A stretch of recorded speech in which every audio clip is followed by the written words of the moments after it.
xubno ka mid ah mas'uuliyiinta xisbiga maxaafadka ee kulmiye oo horkacaya aadan ciise oo ka mid ah guddida kaabeenka gobolka Togdheer ayaa safar ku soo gala bixiyay deegaanada waqooyiga gobolka Togdheer. deegaanada ay gaadheen waxaa ka mid ah Waaba Cadde, Afweyne, Ceel Dheere, Daca, Waale, Hunguuf, Il Carmo, Jawalaha, Bali Buraale, Barta Sanbuur, Bali Rooble, Ilka Cadays, Booramo, Didin, Gabagabo iyo Faqayuub oo dhammaantood ka mid ah gobolka Togdheer, iyagoo deegaanada ku wacyigelinayay sida ay ugu diyaar garoobi lahaayeen ololaha doorashada waxaana xadhiga ka jirayeen xafiisyo cusub oo xisbiga kulmiye ku yeelan doono deegaanadaasi. ugu horreyn waxaa halkaasi ka hadlay dadkii deegaanadaasi ku dhaqnaa. halkan tiimi maanta ee ka socota xisbiga kulmiye ee noogu timi Waaba Cadde waxaan leenahay sida guriga noogu furaysan sideeda si ka badan baan idin soo dhaweynaa kal iyo laaba waxaan leenahay gurigana noo fura meeshan waa Waaba Cadde aan ku soo dhaweynaynaa haddii Ilaahay ka dhigay kulay dadka halkan ku nool ka badan kumanaan qof deegaankeeda iyo dadka jooga waxaan u maleynayaa hulli waa wada kulmiye waxaan leenahay kulmiyada caalamka kulmiye taagan leenahay kulmiyo maanta na soo booqday hadaan nahay magaalada Ceel Dheere aanu nahay garabka haweenka gudoomiyaha iyo gudoomiye ku xigeenka aad iyo aad baan idin soo dhaweynaynaa in badanna waan idin sugaynay soo dhawaada gurigana maanta ayaynu xariga ka furaynaa codkeena siino xusbiga kulmiye waa sida weeyaan haddaanu nahay odayaasha reer Ceel Dheere waxaanu soo dhaweynaynaa xusbiga kulmiye annagu haddaanu nahay reer Ceel Dheere si kulmiye si gaar ah ayaanu la shaqaynaynaa weligeegana waanu la shaqaynaynay berigii mucaaradka dee aynu ahaynba waa tii u dooran jirtay inuu ganaaxi jirtay magaaladaas waa kulmiye maantana waa sidii uun deegaanka dawacalinaygir ku soo dhawaada waxaad ku tala gashaa haddaad ku guulaysato dadka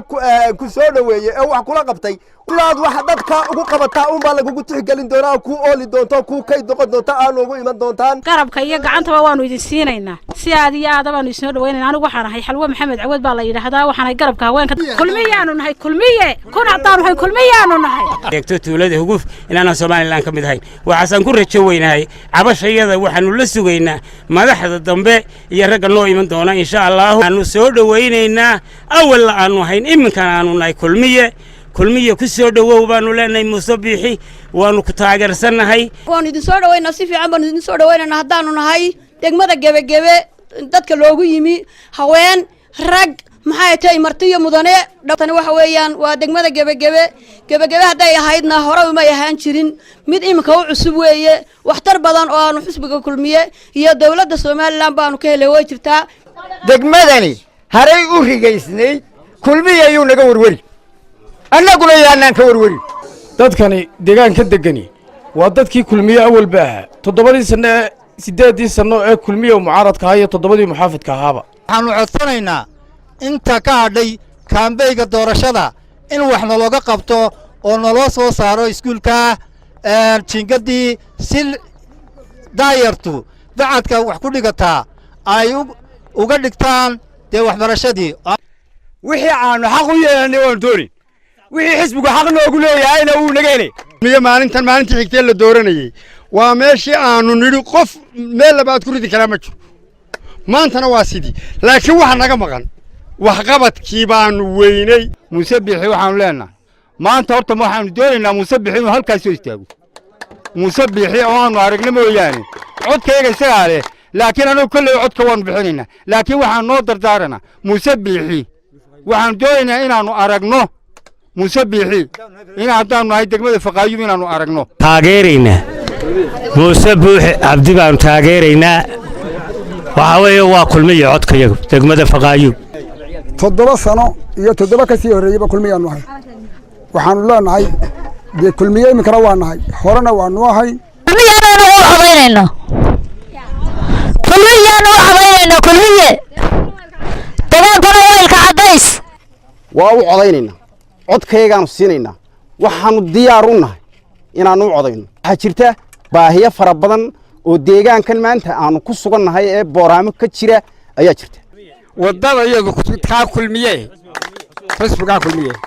laakiin wada kale ma lu yaal waxaan noo yimi xisbi soconaya oo aad u ololeynaya ma qabsada buuri waxa doonaysaan annagoo baahida iyadu fara badan tahay ma doonina ma baahni baan tahay waxaan u baahanahay wax qabad meel maraho iminkana loo bilaabo waxaanu u baahannahay sidaan wuxuu tixgelinayno in loo tixgeliyo xisbiga kulmiye. geesta kalena waxaa iyana dhankooda ka hadlay mas'uuliyiinta xisbiga kulmiye iyagoo bulshada ku wacyigelinayay sidii ay uga qayb qaadan lahaayeen doorashada fooda inagu soo haysa iyagoo ku adkeynaya codkooda ku hubsadaan xisbiga kulmiye ee uu garwadeenka ka yahay Mujaahid Muuse Biixi Cabdi waxaana ka mid ah hadaladoodii laba qodob baan soconaa inaanu wacyigelino tuulooyinka iyo dhammaan dadka dadweynaha ku nool jiidan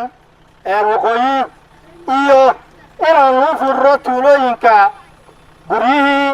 lagu soo dhaweynayay xisbiga kulmiye anaa noo soo dhaweysan baan idinka mahad celinaynaa waxaan leen reer gebagebe waa mahadsantihiin dee waxaynu isku ognahay inuu xisbiga kulmiye codka sinno anigu soocaynkaa maaha soconnay waxa weeye waa wacyigelin guryaha oo laydiin furo kaambaygii baa soo dhow maanta kadib bisha 21keedu soo bilaabmaya intaa ka dambaysa 21 cashadama mar walba waa laydiin imanaya midii gebagebe waxa laydinka baahayay dadaal dheeraada soo dhaweyn dheeraada haddii rabbi ma hawleedu kuma yara dad wanaagsan baa tiino suuriyada iyo soo dhaweynta iyo wax walba ku wanaagsan aad iyo aad bana waa mahadsantii laakiin waa ka sii kordhinaysan waxaana jirta waqooyiga imika marka loo soo eego waqooyi kulmiye meel wax ka qabtay degmadiina saa jirta siyaasiyadan ciise oo khudbado kala duwan u jeediyay deegaanadaasi tirada badan ayaa waxa uu bulshada fahansiinayay siyaasadda xisbiga kulmiye ka leeyahay dadka reer miyiga ah iyo qorshayaasha horumarineed ee ku astaysan buug siyaasadeedka xisbiga kulmiye uu doonayo inuu mar kale ku hago kuna qabto majaraha hoggaanka dalka Somaliland isagoo sidoo kale aqoon-yahan aadan ciise dadkaasi ku wacyigelinayay inay soo dhaweystaan kaararka codbixinta doorashada si ay maalinta codaynta ugu hiiliyaan xisbiga talada haya ee kulmiye waxaana ka mid ahaa Axmed Silaayo madaxweynaha jamhuuriyadda Somaliland oo wax qabad ku suntan iyo Muuse Biixi Cabdi insha Allah Abdullaahi Kariim oo xisbiga imika musharaxka oo isaguna insha Allah Abdullaahi Kariim halkii uu madaxweynaha dhigay ka sii qaadi doona wax qabadna ku suntanaan doona insha Allah Abdullaahi Kariim wuxuu xisbiga kulmiye aqoonsan yahay inay tahay saboolnimadu aafo qaran oo u baahan xal dhammaystiran marka barnaamijka dambe ee barnaamij siyaasadeedka xisbiga kulmiye ee hogaamin doono Muuse Biixi Cabdi waxa ku jirta in kor loo qaado hadday tahay xoolo dhaqatada hadday tahay beeralayda hadday tahay kalluumaysiga hadday tahay wadooyinka hadday tahay asaasiga arrimaha bulshada mar haddii ay bilaabmi doonaan 21 ololuhu waxa weeyaan waanu idin sii wacyigelinaynaa degmooyinka iyo tuulooyinka hoos yimaada waxaanu ka soo furay imka 11 xafiis